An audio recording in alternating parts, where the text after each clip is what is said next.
Oi pessoal, tudo bem? Hoje a gente vai estar dando continuidade aos nossos vídeos da parte de usinagem, né, na parte de ferramentas de metal duro, né? Hoje especificamente a gente vai estar falando sobre simbologias, né, que identificam condições de usinagem, né?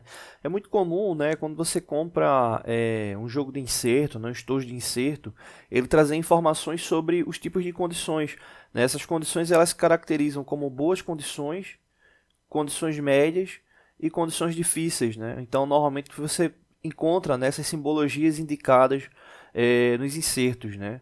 Normalmente uma, duas dessas condições, né? Ou até as três condições, né? Essas condições elas indicam justamente as características do processo de usinagem, né? De como é que aquela ferramenta ela vai estar se comportando, né? Exemplo, questão de boas condições, cortes contínuos, altas velocidades, peças pré-usinadas, boa fixação, né, para o processo de usinagem, pequenos balanços, né, ou seja, pouca vibração durante o processo de usinagem. Isso é que caracteriza boas condições para a usinagem. Quando você identifica uma situação como essa de boas condições para a usinagem, significa que você vai ter o maior desempenho possível da ferramenta com base nas características do fabricante, né? Assim como você também pode ter outras condições de usinagem que não vai poder estar utilizando o máximo possível da eficiência dela, mas que ela ainda assim ela vai ser possível ser utilizada para usinagem, como condições médias, ou seja, perfilamento, né, cortes que acabam mudando de direcionamento, velocidades moderadas, peças forjadas ou fundidas,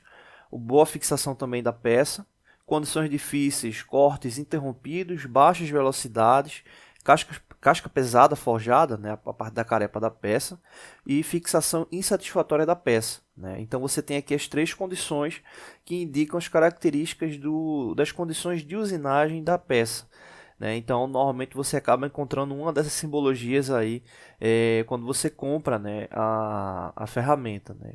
Uma característica importante, né, nessa análise de condição de usinagem, ela está muito ligada à questão do esforço de corte, né? Quando o processo de usinagem ele se torna efetivo, né, durante seus movimentos, você acaba tendo esforço na parte radial, né, ou seja, na parte do raio da ferramenta, né, e você tem esforço também axial, né, ou seja, na face da ferramenta.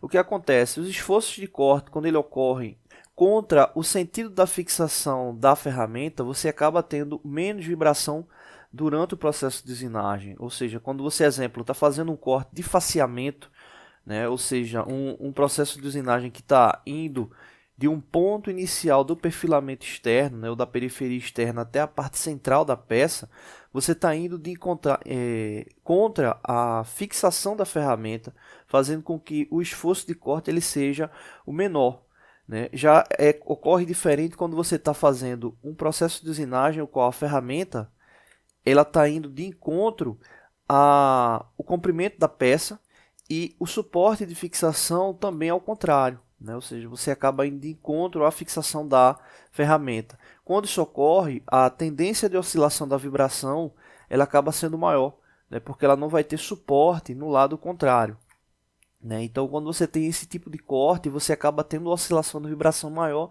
fazendo com que a condição do processo de usinagem ele venha a diminuir enquanto eficiência. Lembrando sempre que nos processos de usinagem de torneamento é muito comum, né, esse tipo de usinagem, né?